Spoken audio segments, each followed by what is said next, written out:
பின்பு இயேசு தம் சீஷர்களிடம், பரலோக ராஜ்யத்தை பற்றி அறிந்த வேத பாரகர்கள் ஒவ்வொருவரும் ஒரு வீட்டின் சொந்தக்காரனை போன்றவர்கள். வீட்டின் சொந்தக்காரன் தன் வீட்டில் புதியதும் பழையதுமான பொருட்களை சேமித்து வைத்திருக்கிறான். அவன் புதியதும் பழையதுமான பொருட்களை கொண்டு வருகிறான் என்றார். இந்த ஓமைகளை கூறி முடித்த இயேசு அவ்விடத்தை விட்டு அகன்று தாம் வளர்ந்த நகருக்கு சென்றார். ஜெப ஆலயங்களில் இயேசு மக்களுக்கு போதித்தார். மக்கள் வியப்புற்று, இம்மனிதன் இந்த ஞானத்தையும் அற்புதங்கள் செய்யும் வல்லமையும் எங்கிருந்து பெற்றான்? தச்சு தொழிலாளியின் குமாரன் தானே இவன்? இவன் தாய் மரியாள், யாக்கோபு, யோசே, சீமோன் மற்றும் யூதா ஆகியோர் இவன் சகோதரர்கள். இவனது எல்லா சகோதரிகளும் நம்முடன் உள்ளார்கள். அப்படியிருந்தும் இந்த ஞானத்தையும் அற்புதங்கள் நிகழ்த்தும் வல்லமையும் இம்மனிதன் எங்கிருந்து பெற்றானோ என்று பேசிக்கொண்டார்கள். அது மட்டுமின்றி இயேசுவை ஏற்றுக்கொள்ள மக்கள் மறுத்தனர். மற்றவர்கள் ஒரு தீர்க்கதரிசிக்கு மதிப்பு கொடுக்கிறார்கள். ஆனால் அத்தீர்க்கதரிசியின் சொந்த நகரத்து மக்களே அவனுக்கு மதிப்பு கொடுக்க மறுக்கிறார்கள் என்று இயேசு அம்மக்களுக்கு சொன்னார்.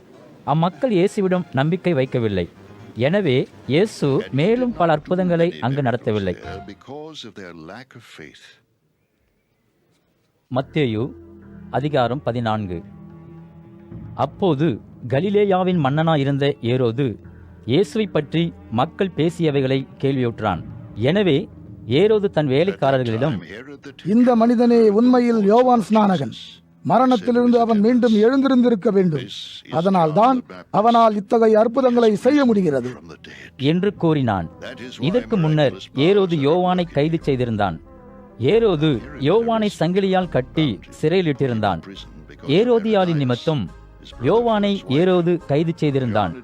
ஏரோதுவின் சகோதரன் பிலிப்புவின் மனைவி ஏரோதியாள், நீ ஏரோதியாளை உன்னோடு வைத்திருப்பது சரியல்ல என்று யோவான் ஏரோதுவிடம் கூறியதால் யோவானை ஏரோது கைது செய்தான். யோவான் தீர்க்கதரிசி என மக்கள் நம்பியிருந்தார்கள். எனவே யோவானை கொல்ல விரும்பிய ஏரோது பயந்தான். ஏரோதின் பிறந்த நாளன்று ஏரோதியாளின் குமாரத்தி ஏரோதுவையும் அவன் நண்பர்களையும் மகிழ்விக்க நடனமாடினாள். அவள் நடனத்தால் ஏரோது மிக மகிழ்ந்தான். எனவே அவள் எதை விரும்பினாலும் தருவதாக வாக்களித்தான். தன் குமாரத்தி எதை கேட்க வேண்டும் என்பதை ஏரோதியால் முன்னமே அறிவுறுத்தியிருந்தாள். ஆகவே அவள் ஏரோதுவிடம், எனக்கு யோவான் ஸ்நானகனின் தலையை ஒரு தட்டில் வைத்து தாருங்கள் என்று கூறினாள். இதனால் மன்னன் ஏரோது மிகுந்த துக்கம் கொண்டான்.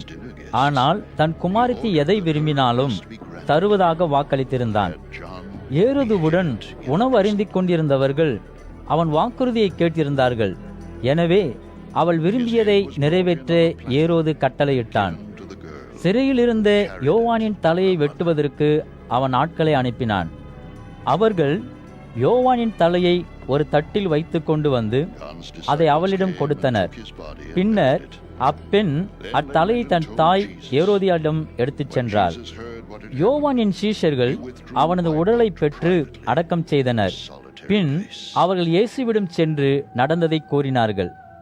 யோவானுக்கு நேர்ந்ததை கேள்வியுற்ற இயேசு ஒரு படகில் புறப்பட்டு சென்றார். யாருமற்ற ஒரு தனி இடத்திற்கு தன்னந்தனியே சென்றார். இயேசு புறப்பட்டு சென்றதை மக்கள் கேள்விப்பட்டனர்.